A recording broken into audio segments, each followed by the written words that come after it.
பெண்களுக்கு 1000 ரூபாய் கொடுக்கிறோம். எல்லா பெண்களும் 1000 ரூபாய் வாங்குறாங்க. ஆனா தமிழ்நாட்டு முதலமைச்சர் மு.க. ஸ்டாலினின் மனைவி துர்கா ஸ்டாலின் எந்த ரேஷன் கடையில வரிசையில் நின்று 1000 ரூபாய் வாங்குறாங்க? அவங்க வாங்குறது இல்லை. அப்ப பொருளாதார வளர்ச்சி மு.க. ஸ்டாலின் குடும்பத்திற்கு இருக்கிறது, முதலமைச்சரின் குடும்பத்திற்கு இருக்கிறது. ஆனால் சாதாரண மக்களுடைய வாழ்க்கையில எந்த விதமான பொருளாதார வளர்ச்சியும் கிடையாது. நாம் தமிழர் கட்சி எவ்வளவு கொடுப்பீங்கன்னு கேட்கிறாங்க. திமுக 1000, அதிமுக 2000 கொடுக்குது, நீங்க எவ்வளவு கொடுப்பீங்க அப்படின்னு கேட்கிறாங்க. அன்பார்ந்த தாய் தமிழ் சொந்தங்களே, நாங்கள் 1000 ரூபாய்க்கும் 2000 ரூபாய்க்கும் உங்களை இருக்கக்கூடிய நபர்கள் அல்ல. நாம் தமிழர் கட்சி ஆட்சிக்கு வந்தா 1000 ரூபாய் 2000 ரூபாய் கொடுக்க மாட்டோம், நாங்களும் வாங்க மாட்டோம். 1000 ரூபாய்க்கு 2000 ரூபாய்க்கு கையேந்தாத ஏழை எளிமை நிலையிலிருந்து எங்கள் மக்களை மீட்டெடுப்பதுதான் நாம் தமிழர் கட்சியின் முக்கிய உறுதிமொழியாக இருக்கின்றது. நாங்க மக்கள் தொகையில் சரிபாதியாக இருக்கக்கூடிய பெண்களுக்கு அரசியலிலும் சமபங்கு வழங்க 234 சட்டமன்ற தொகுதிகள் சரிபாதி 117 சட்டமன்ற தொகுதிகளில் பெண்களை வேட்பாளராக களமிறக்கிறோம்.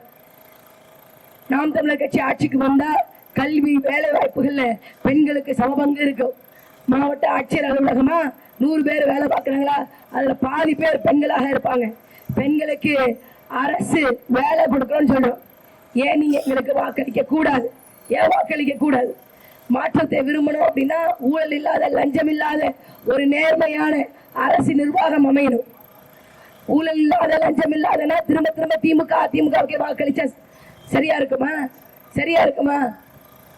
இங்க இருக்கக்கூடிய என்னுடைய சிறுபான்மையின சமூகம் என்று தங்களை தாழ்த்திக் கொள்ளக்கூடிய கிறிஸ்தவர்களுக்கும் இஸ்லாமியர்களுக்கும் சொல்றேன், நீங்க படிக்கக்கூடிய பைபிள்ல, நீங்க படிக்கக்கூடிய 5 முறை துவா செய்யக்கூடிய குர்ஆன்ல சொல்லியிருக்கா மக்களை ஊழல் செய்யக்கூடிய, மக்களிடம் லஞ்சம் வாங்கி கொண்டிருக்கக்கூடிய அரசு நிர்வாகத்தை ஆதரிக்க வேண்டும் என்று சொல்லியிருக்கா? இல்ல உண்மையின் பக்கம், நேர்மையின் பக்கம் நாம் நிற்க வேண்டும் என்று சொன்னா? எதை சொல்லுகிறது? இங்க தமிழ்நாட்டில் கடைக்கோடி கிராமம் வரை சாராயம் ஓடுவது ஒரு பக்கம் இருந்தாலும் போதைப் பொருட்களுடைய விற்பனை மிக அதிகமாக இருக்கிறது. போதைப் பொருள் விற்பனைக்கு காரணம் யாரு? எங்க இருந்த வானத்திலிருந்து பொத்துன்னு விழுகுதா போதைப் பொருள்? இல்ல, போதைப் பொருள் திமுக காரர்களால, அதிமுக காரர்களால விற்கப்படுகின்றது. இங்க இருக்கக்கூடிய திமுக வார்டு கவுன்சிலருக்கு, இங்க இருக்கக்கூடிய திமுக பேரூராட்சி தலைவருக்கு அந்த கமிஷன் பணம் போலையா? போகுது. மக்களை போதையின் பாறையில் செல்ல வைக்கக்கூடிய திமுக காரர்கள், அதிமுக காரர்கள் தான். அவர்களுக்கே திரும்ப வாக்களித்தால் இன்னைக்கு யாரோ ஒருத்தவங்க போதைப் பொருளை பயன்படுத்துறாங்கன்னு இருக்கு, நாளைக்கு நம்ம வீட்டுக்குள்ள போதைப் பொருள் வந்துடும். அதுல இருந்து மீட்டெடுக்கணும். தமிழ்நாட்டில் சாராய கடைகளை மூட வேண்டும். போதையின் பாதையில் தமிழ்நாடு செல்லக்கூடாது அப்படின்னா நீங்கள் தவறாமல் வாக்களிக்க வேண்டிய கட்சி நாம் தமிழர் கட்சி. நாம் தமிழர் கட்சியின் சின்னம் விவசாயி. திமுக அதிமுக சாராய கடையை மூடுவதை பத்தி பேசாது. காரணம் என்ன? சாராய ஆலைகளை நடத்துவதே திமுக காரர்கள், அதிமுக காரர்கள். இவர்கள் தான் சாராய ஆலை முதலாளிகள். இவர்கள் தயாரிப்பாளர்களே, இவர்கள் தான் தயாரிப்பாளர்கள். இவர்கள் ஆட்சிக்கு வந்தால் இவர்களை விற்பனையாளர்கள். ஆனால் பயனாளர்கள் மட்டும் சாதாரண வாக்காளர்கள் நாம், சாதாரண மக்கள் நாம். யோசிச்சு பாருங்க. இந்த மண்ணில் மார்க்சிஸ்ட் கம்யூனிஸ்ட் கட்சி அசைக்க முடியாது அப்படின்னு பேசினாங்க. சரிப்பா, அசைக்க முடியாது. மார்க்சிஸ்ட் கம்யூனிஸ்ட் கட்சி எஸ்என்ஜே டிஸ்டிலரிஸ் என்ற சாராய ஆலை கிட்ட இருந்து 10 லட்சம் ரூபாய் கையை நீட்டி கட்சி நிதி வாங்கியிருக்கீங்களே, ஏன் அப்படின்னு கேட்டேன். இன்னைக்கு வரைக்கும் அதுக்கு பதில் இல்லை. நீ உழைக்கும் மக்களுக்கு வேலை பார்க்கன்னு சொல்ற, உழைக்கும் மக்களுக்கு போராடுற அப்படின்னு சொல்ற.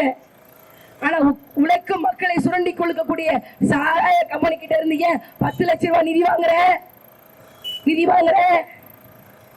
சாராய ஆலை கிட்ட இருந்து 10 லட்சம் ரூபாய் நிதி வாங்கிட்டு உழைக்கும் மக்களுக்கு போராடுற. ஏன் தேசம் போடுற? ஏன் பொய்யா நடிக்கிற? எங்க அண்ணன்மார்கள் கூட சொன்னாங்க, இது கம்யூனிஸ்டோட கோட்டை, திமுகவினுடைய கோட்டை என்று சொன்னார்கள்.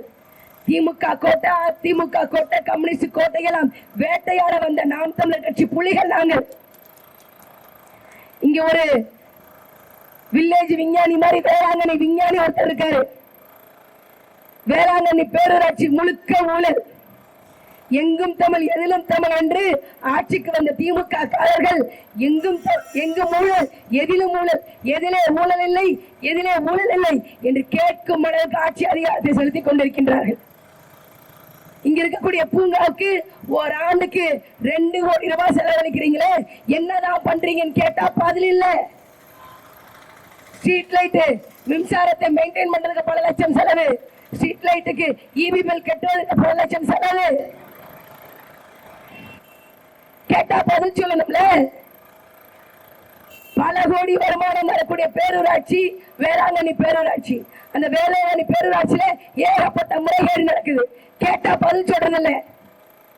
நேரா எஸ்பி ஆபீஸ்ல போய் மனு கொடுக்கிறது. கார்த்திகா அவதூறாக பேசிவிட்டார்கள். கார்த்திகா உண்மையை பேசினார், அவதூறாக பேசினார் என்றால் இந்த செய்தியெல்லாம் எனக்கு கொடுத்த வேளாங்கண்ணி பேரூராட்சியின் ஈவோ மேல நீங்க கம்ப்ளைண்ட் கொடுக்கணும். ராஜா, ஈவோ மேல கம்ப்ளைண்ட் கொடுக்க ரெடியா? வரட்டும், நாம் தமிழர் கட்சியின் ஆட்சி வரட்டும். கீழ்வேலூர் சட்டமன்ற தொகுதியை மட்டும் நாம் தமிழர் கட்சி வென்று எடுத்து விட்டது. நீங்கள் இங்க இருக்கக்கூடிய பேரூராட்சி பொறுப்பாளர்கள் ஒரே குடும்பத்துல வேளாங்கண்ணி பேரூராட்சியில மட்டும் 3 வார்டு கவுன்சிலரா, சகோதரி தலைவர், அண்ணன் தம்பிங்க 2 பேரும் உறுப்பினர். நல்லா இருக்கியா ஜனநாயகம்? நல்லா இருக்கியா ஜனநாயகம்? நாடு விடுதலை பெற்று 77 ஆண்டுகளுக்கு மேல ஆகுது. குடியரசு பெற்று பல ஆண்டுகள் ஆகுது. ஆனா திமுக மட்டும் இந்த மக்களாட்சி வரல, மன்னர் ஆட்சி தான் இருக்கு. அந்த மன்னர் ஆட்சியை, அந்த திமுக ஆட்சியை, திமுக நடத்துகின்ற அந்த மண்ணாங்கட்டி ஆட்சியை இதே மண்ணில குழி தோண்டி புதைக்க புறப்பட்டுதான் நாம் தமிழர் கட்சியின் புலிப்படை உறுதியாக நாங்கள் புதைப்போம். யோசிச்சு பாருங்க, ஒரு பெரிய டானு வேளாங்கண்ணி விஞ்ஞானி, பெரிய டானு எஸ்பி ஆபீஸ்ல மேல கார்த்திகா எங்க மேல அவதூறு கொடுக்கிறார் என்று சொல்றாங்க. கார்த்திகா பேசியது உண்மை. நீங்க வழக்கு தொடுக்கணும்னா உள்ளாட்சித்துறை அமைச்சராக இருக்கக்கூடிய உங்க அமைச்சர் KN நேரு மேல அவதூறு கொடுக்கணும், புகார் கொடுக்கணும். எழுத பயம், பேஸ்புக்ல கார்த்திகா மேல புகார் கொடுத்திருக்கேன் சொல்றதுக்கு பயம். அந்த பயம் உங்களுக்கு இருக்கட்டும், அந்த பயம் உங்களுக்கு இருக்கட்டும். பேசினா திமுக காரர்கள் நாம் தமிழர் கட்சியை பத்தி பேசினா நாம் தமிழர் கட்சி வளர்ந்து விடும் என்ற பயம். நீ பதற பத்தியா, நீ பதற நாங்க வளரும். இதே இடத்துல வேளாங்கண்ணி பேரூராட்சியில கீழ்வேலூர் சட்டமன்ற தொகுதியினுடைய எம்எல்ஏவாக நான் வருவேன். உன்னுடைய ஊழல் எல்லாம் தமிழ்நாடு முழுக்க கொண்டு போவேன். தத்தளித்துக் கொண்டிருந்த போர்ச்சுகீசிய மாலுமிகளை சில நூற்றாண்டுகளுக்கு முன்னாடி இந்த வங்க கடல்ல போர்ச்சுகீசிய மாலுமிகள் தத்தளித்துக் கொண்டிருந்தார்கள். கரை சேர முடியாமல் தத்தளித்துக் கொண்டிருந்தார்கள். அந்த போர்ச்சுகீசிய மாலுமிகளுக்கு நல்ல கரையை காட்டி, நல்ல வழியை காட்டி வேளாங்கண்ணியில் வந்து சேர்த்தது வேளாங்கண்ணி மாதா. அதே மாதிரி தமிழ்நாடு இந்த திமுக நடத்துகின்ற இந்த கொடுங்கோன்மை ஆட்சியை தத்தளித்துக் கொண்டிருக்கின்றது.